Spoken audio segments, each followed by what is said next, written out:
Hello and welcome back. So, between paint spills, hurt backs, time constraints, it's been several days. But for logistics' sake, we're going to call this day 4 of cleaning up the armory. Because when you put the actual cleaning together, that's about what it is. It's about day 4. I almost didn't make this video today. It turns out that imposter syndrome is a real thing. My inner chattering monkey in my head kept saying, "No one cares, Yana. No one wants to see this. Why are you doing this? This is stupid. It's just literally you cleaning. Who wants to see this?" But I decided to keep on because it gives me great satisfaction to go back and look at these videos and see what I've done and feel that accomplishment of getting it done. When I started working on this pile of clutter at this end of the armory, it was chest height. And so I had to go through many layers of different things. That's how clutter happens. It isn't just one big dumpster dump of stuff. It's weeks and months of people putting things on top of things, on top of things, on top of things, and you get these layers. So when I get down to the very bottom of this layer, I think in that wooden crate, the one that's next to the plastic one that I'm currently working on in this frame, when I get to the bottom of it, in the very, very bottom, I find a blue glass case. And I open it up, and they're pristinely preserved for probably a year and a half, is a pair of prescription glasses. I'm not sure who they belong to, and I'm sure whoever they belong to must have gotten a replacement pair at this point because they're like serious Coke bottle prescription glasses. But they have been found, and so later I will take them and I will try to get them back to their owner. Now, if you've been following along, you know in one of my other videos I said the reason why I was working in the armory was because all the guys were off to Reno doing a tournament and they weren't going to be here to be underfoot. Well, as you can see by Dustin waving in the camera, the boys are back.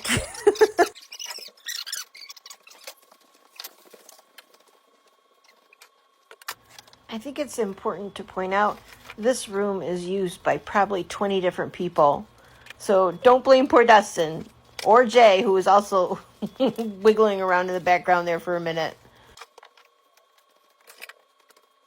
The chaos in this room is definitely a group effort and not the fault of any one particular individual.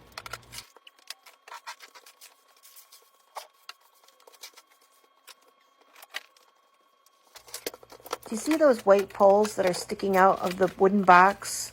Those are PVC pipes. Somebody put them in that wooden box that almost looks like they were making a flower arrangement and fanning them out. So obviously that just adds to the chaos. But I think I figured out a good solution. What I'm doing is grouping them together by size, and then I'm taking 3 to 4 and bundling them up and zip tying them so that they're nice and straight and they're not all fanned out. And then I'm going to just store them in this corner where I have a little bit of space between the table and the wall. And I think that is a pretty good solution. They look tidy that way. And sometimes that's all you can hope for when you have to keep all these different things, is if you can just make them tidy, you will win. And I think this is winning. Oh, in case anyone was wondering, that disaster with the paint that had exploded all over the floor, that's one of the perks of the boys coming home. My husband, Jay, he came in and went, "Oh, I'm so sorry," and he cleaned the whole thing for me. You'll see later that there's a light gray spot, a clean spot on the floor. That's where that paint was. This will be the last of my cleaning videos in the armory for a bit. I've run out of time and I have to move on. There's other areas in the hall that need me. This also means that there's going to be some things left undone in the armory that I'm just not going to be able to get to at this time. Unfortunately, I have to triage my time, and one of the things that's going to get left behind is the tools and things that need to get put back up on the walls. I'm kind of hoping that maybe somebody will come along and say, oh, these belong up on the hooks on the walls. Yana has all these lovely pegboards up here. I'll just help her out and help us out and help myself out too and put them back on the walls where they belong. That could happen, right? Yeah, it could happen. This wire is really weird. It goes to nowhere. It's not hooked up. It's not live. And yet we can't unhook it. I don't know what it's even hooked to. Something on the other side of this wall. But I know that it's not live. So I'm just going to wrap it up. And again, things that you can't get rid of, just try to make them tidy.